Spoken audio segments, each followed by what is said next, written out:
ടയറിൽ air പ്രഷറിനെ പറ്റി ഒരു വീഡിയോ സെറ്റിംഗ് 36 PSI വാലറ്റ് 2.5 bar. ഇതാണ് നമ്മുടെ പഞ്ചർ റിപ്പയർ കിറ്റ്. അപ്പോൾ അതിലെ പമ്പാണത്. ഇത് ഈ ലിക്വിഡ് കണക്ട് ചെയ്ത് പഞ്ചർ റിപ്പയർ ചെയ്യാനായിട്ട് യൂസ് ചെയ്യാം. ജസ്റ്റ് ഇതങ്ങോട്ട് കണക്ട് ചെയ്തിട്ട് യൂസ് ഇറ്റ് ഡയറക്റ്റ്ലി. പക്ഷേ എയർ അടിക്കാനാണെങ്കിൽ അതിൻ്റെ ആവശ്യമില്ല. ജസ്റ്റ് ഈ യൂണിറ്റിൻ്റെ ഈ പോർഷൻ ടയറിലേക്ക് കണക്ട് ചെയ്യുക.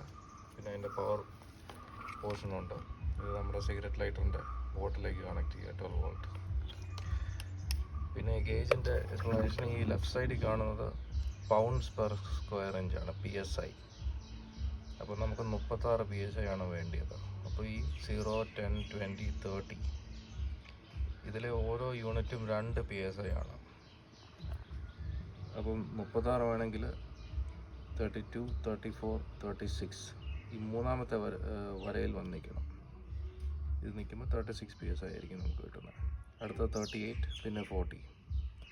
അപ്പോൾ ഓരോ വരയും 2 PSI ആണ്. അതാണ് നമ്മൾ അറിഞ്ഞിരിക്കേണ്ടത്. ഓക്കെ, ഞാൻ ഈ വീഡിയോ ചെയ്യുന്നത് ടാറ്റയുടെ പഞ്ചർ റിപ്പയർ കിറ്റ് ഉപയോഗിച്ച് നമുക്ക് ടയറിൽ കാറ്റടിക്കാൻ കഴിയും. അതിനു വേണ്ടി മാത്രമാണ്. അപ്പോൾ ഇതാണ്, ഇത് ഓൾറെഡി ടയറിലേക്ക് കണക്ട് ചെയ്തിട്ടുണ്ട്. ഇതിൻ്റെ മറ്റേ അറ്റം പവർ സപ്ലൈ ആണ്. അത് നേരെ 12 വോൾട്ട് സോക്കറ്റിലേക്ക് കണക്ട് ചെയ്യാണ്. ഇതാണ്.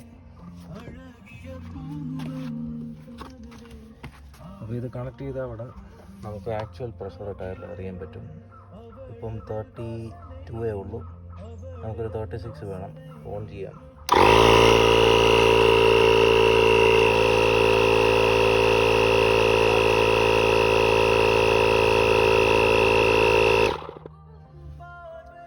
ഇത് ഓഫ് ചെയ്യുമ്പം ഗേജ് തിരിച്ച് ടയറിൽ ആക്ച്വൽ പ്രഷറിലേക്ക് വരും.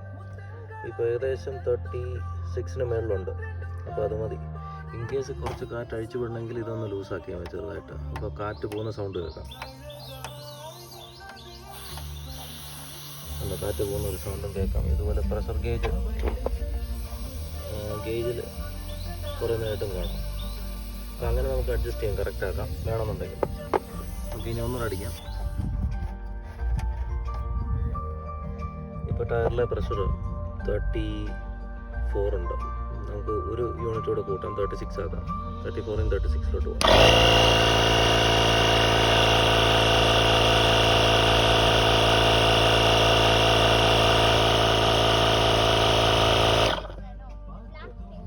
ഓഫ് ചെയ്യുമ്പം എൻ്റെ ഗേജ് എവിടെ വരുന്നു അതാണ് ആക്ച്വൽ പ്രഷർ. ഓഫ് ചെയ്തപ്പം 36 വന്ന് നിന്നു. Okay, so that's A pressure. That's what we need. Okay, thank you.